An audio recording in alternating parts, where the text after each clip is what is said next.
வந்து உங்களுக்கு நல்ல இந்த ரோட்டு கடைகள் எல்லாம் குழம்பு கிடைக்கும் இல்லையா, அந்த டேஸ்ட்டு சூப்பராக இருக்கும், நல்லா இருக்கும். இது வரைக்கும் நீங்கள் ருசிக்காத சுவையில் நல்ல ஜம்முன்னு இருக்கும். வாங்க இது ஈஸியாகவும் நல்ல டேஸ்ட்டாகவும் எப்படி செய்யலாம் அப்படிங்கிறத வீடியோக்குள்ள போய் பார்ப்போம். நம்மக்கிட்ட மசாலா வாங்குறவங்க அம்மா ஆஃபர் எதுவுமே போடலையா அப்படின்ற மாதிரி கேட்டிருக்காங்க.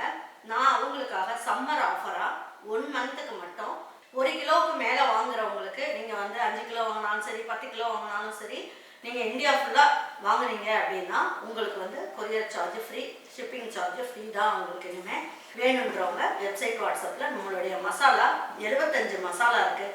வத்தல், வடகம், குழம்பு மிளகாய்த்தூள், சாம்பார் பொடி, ரசப்பொடின்னு நிறைய வெரைட்டிஸ் இருக்குது. உங்களுக்கு வேணும் அப்படின்னு நீங்கள் நினச்சிங்கன்னா நம்மளுடைய வாட்ஸ்அப்புக்கு ஒரு மெசேஜ் கொடுத்தீங்கன்னா நம்மளோட லிஸ்ட்டை வந்து நம்மளுடைய ஸ்டாஃப் வந்து உங்களுக்கு அனுப்புவாங்க. பார்த்துட்டு உங்களுக்கு வேணுன்றதை நீங்கள் ஆர்டர் பண்ணி வாங்கிட்டீங்க அப்படின்னா நீங்கள் 1 கிலோவுக்கு மேலே வாங்கினீங்கன்னா உங்களுக்கு கொரியர் சார்ஜ் ஃப்ரீ, எவ்வளோ வேணாலும் நீங்கள் வாங்கிக்கலாம். இந்த சம்மர் ஆஃபரை நீங்கள் பயன்படுத்திக்கிங்க. தேங்க்யூ. பாருங்கள், இப்போது இந்த நாட்டுக்கோழி குழம்புக்கு நல்லெண்ணெய் ஊற்றிக்கலாம். நல்லெண்ணெய் ஊற்றி செய்யும்போது நல்ல டேஸ்ட் கிடைக்கும். இதில் வந்து பார்த்திங்கன்னா நல்லா இந்த அளவுக்கு தான் 2 ஸ்பூன் அளவுக்கு மிளகு சேர்த்துக்குங்க. நல்லா 1 ஸ்பூன் அளவுக்கு ஜீரகம் சேர்த்துக்குங்க. நல்லா 1 ஸ்பூன் அளவுக்கு சோம்பு, பட்டை இந்த அளவுக்கு சேர்த்துக்கலாம். கிராம்பு இது போதும். இப்போ பூண்டு மட்டும் கொஞ்சம் தாராளமாகவே சேர்த்துக்கலாம். நல்லா ஒரு கை அளவுக்கு பூண்டை சேர்த்துக்குங்க. பாருங்க, இஞ்சி மட்டும் என்ன பண்ணலாம், ரொம்ப ஜாஸ்தி சேர்க்க வேண்டாம். இது வந்து நல்லா ஒரு 2 இன்ச் அளவுக்கு இஞ்சி, அதை கட் பண்ணி போட்டுட்டேன் நான். இதுலேயே நல்லா ஒரு இனுக்கு அளவுக்கு நல்லா கருவேப்பிலையும் போட்டுக்கலாம். கொத்தமல்லி இலையும் போட்டுக்கலாம்.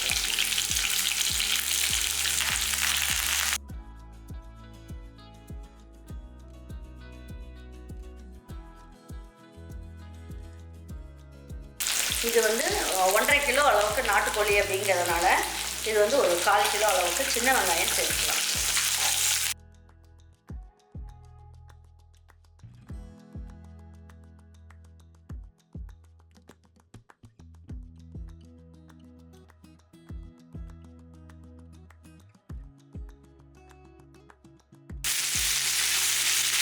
இந்த தக்காளியும் சேர்த்துக்கலாம்.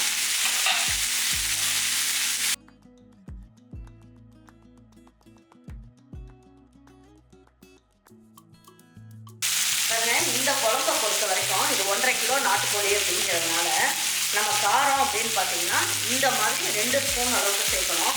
இப்போ இந்த 1 ஸ்பூன் அளவுக்கு நம்ம வதக்கும் போது இந்த வெங்காயம் இதெல்லாம் வதக்குறோம்ல, அதில் 1 ஸ்பூன் சேர்த்துக்கலாம். சிக்கன் வதக்கும் போது 1 ஸ்பூன் அளவுக்கு சேர்த்துக்கலாம். பாருங்க, 4 ஸ்பூன் அளவுக்கு மல்லித்தூள் சேர்த்துக்கலாம்.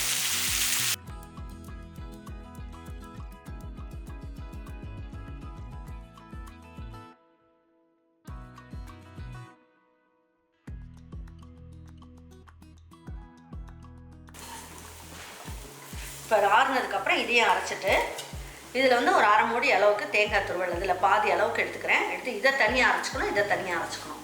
குக்கர்லேயே செஞ்சுக்கலாம். நாட்டுக்கோழி அப்படின்னா கொஞ்சம் வேகிறதுக்கு லேட் ஆகும். உங்களுக்கு நல்ல விறகு அடுப்பெல்லாம் இருக்குன்னா நீங்கள் மண்சட்டியில் கூட இதே மாதிரி வைக்கலாம். இப்போ நான் வந்து நல்லா ஒரு 3 டேபிள் ஸ்பூன் அளவுக்கு நல்லெண்ணெய் ஊற்றிக்கிறேன். எண்ணெய் நல்லா காஞ்சிருச்சு. சோம்பு ஒரு 1/4 ஸ்பூனும் ஒரு சின்ன பீஸ் பட்டையும் போட்டுக்கலாம். ஏன்னா மீதி எல்லாமே முன்னாடியே போட்டுட்டோன்றதுனால இது மட்டும் போதும். கருவேப்பிலை கொஞ்சம் பெருசாக இருக்குன்றதுனால நம்ம நல்லா பிச்சுட்டு போடலாம். அப்போ நல்லா வாசனையாக இருக்கும். இப்போ இதில் போட்டுடலாம். இப்போ இதில் கொஞ்சம் மல்லி இலையும் போட்டுடலாம். இது நல்லா பொரிஞ்சிருச்சு. இப்போ வந்து நான் 2 கைப்பிடி அளவுக்கு சின்ன வெங்காயம்,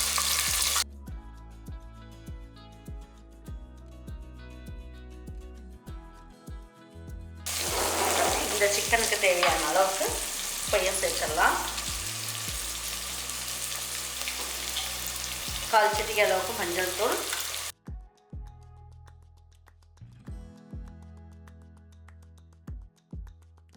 கலருக்கு வந்து நம்ம காஷ்மீரி சில்லி பவுடர் இருக்கு இல்லையா, அது ஒரு சிட்டிகை அளவுக்கு சேர்த்துக்கலாம்.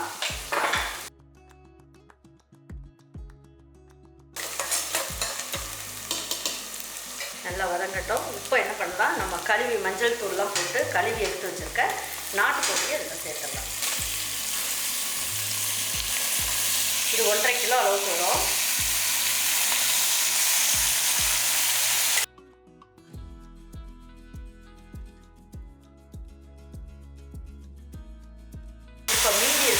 ஒரு ஸ்பூன் அளவுக்கு ரெட் சில்லி பவுடரை இதில் சேர்த்துக்கலாம். அப்போ இந்த சிக்கன் கூடலாம் நல்லா உப்பு காரம் ஃபுல்லாக இருக்காங்க.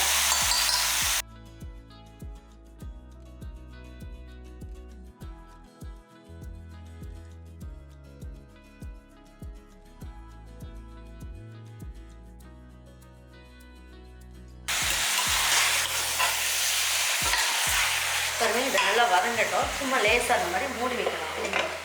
ஃபுல்லாலாம் கவர் பண்ணோம்னா லேசாக மூடி வைக்கணும். அப்போ இதுலேருந்து தண்ணி விட்டு வரும். அதுக்குள்ளே இதை நம்ம வதக்கி அரைச்சிக்கலாம். பாருங்கள், இப்போ லேசாக மூடி வச்சிருந்தோம் இல்லையா, அதெல்லாம் வந்து நம்ம தண்ணியெல்லாம் எதுவுமே ஊற்றலை. இப்போ பார்த்திங்கன்னா இதுலேயே தண்ணி விட்டு வந்துருக்கு. பாருங்கள், இந்த அளவுக்கு தண்ணி விட்டு வந்துருக்கு.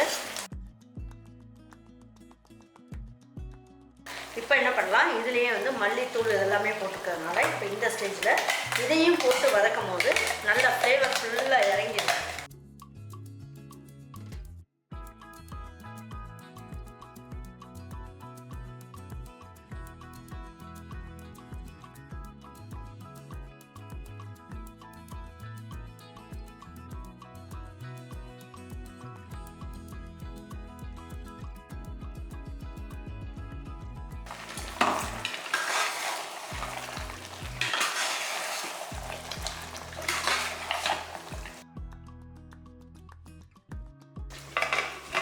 இது அப்படியே இருக்கட்டும். இப்போ நம்ம தேங்காய் அரைச்சிட்டு வந்துடலாம்.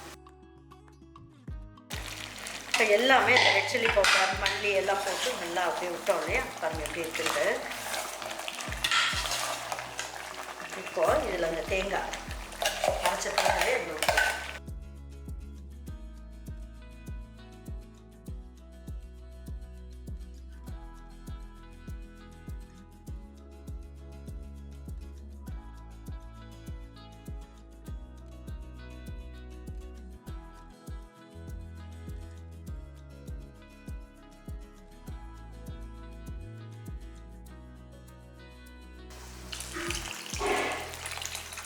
இந்த அளவுக்கு தண்ணி ஊற்றலாம். நாட்டுக்கோழி குழம்பு அப்படின்னாலே கொஞ்சம் இந்த மாதிரி இருந்தால் தான் நல்லாயிருக்கும். பாருங்கள், இப்போ வந்து குக்கர் மூடிட்டு வெயிட் போட்டுடலாம். நீங்கள் வந்து இதில் உப்பு எல்லாம் கரெக்டாக இருக்கான்னு பார்த்துக்குங்க. பார்த்துட்டு குக்கர் வெயிட் போட்டுடலாம். இது வந்து 5 விசில் வந்துட்டு 2 நிமிஷம் ஸ்லோ ஃப்ளேமில் வச்சுட்டு எப்படி இருக்குன்றதை பார்க்கலாம். பாருங்கள், இப்போ ஸ்டீம்லாம் போயிடுச்சுன்னு பார்ப்போம்.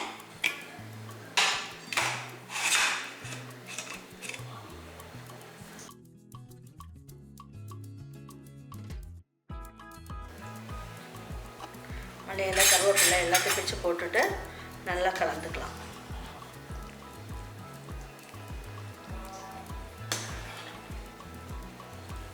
பாருங்கள், குழம்பு வந்து எவ்வளோ திக்காகவும் இருக்குது. குழம்பு பார்க்குறதுக்கு நல்லா ஜம்முன்னு இருக்குங்க. பாருங்கள், இந்த அளவுக்கு திக்காக இருக்கணும். ரொம்பவும் திக்காயிடக்கூடாது, ரொம்பவும் தண்ணி ஆகிட வேண்டாம். இந்த மாதிரி இருந்தால் சாதத்துலலாம் போட்டு சாப்பிட்றதுக்கு, பரோட்டா கூட வச்சு சாப்பிட்றதுக்கு, நாட்டுக்கோழியெல்லாம் உண்மையாகவே சாதத்தில் வச்சு சாப்பிடுங்க, ரொம்ப நல்லாயிருக்கும். இதுக்காக நிறைய மசாலாலாம் வேணும்னு அவசியம் இல்லை. ரெட் சில்லி பவுடர் மல்லித்தூள் இருந்தாலே போதும். நீங்கள் இதை நல்லா ஈஸியாக வச்சிடலாம், நல்ல டேஸ்ட்டாகவும் வச்சிடலாம். நெஞ்சு கறிப்பே வராமல் ரொம்ப நல்லாயிருக்கும். கண்டிப்பாக இதே மாதிரி ஒரு நாட்டுக்கோழி குழம்பு உங்கள் வீட்டில் இருக்கவங்களுக்கு எல்லாருக்கும் செஞ்சு கொடுத்துட்டு அவங்களுக்குலாம் பிடிச்சிருந்ததுன்னா லைக் பண்ணுங்கள், ஷேர் பண்ணுங்கள், சப்ஸ்கிரைப் பண்ணுங்கள், மறந்துடாமல் கமெண்ட்ஸ் பண்ணுங்கள். தேங்க்யூ ஃபார் வாட்சிங் ஈரோடு அம்மாச்சி சமையல். தேங்க்யூ.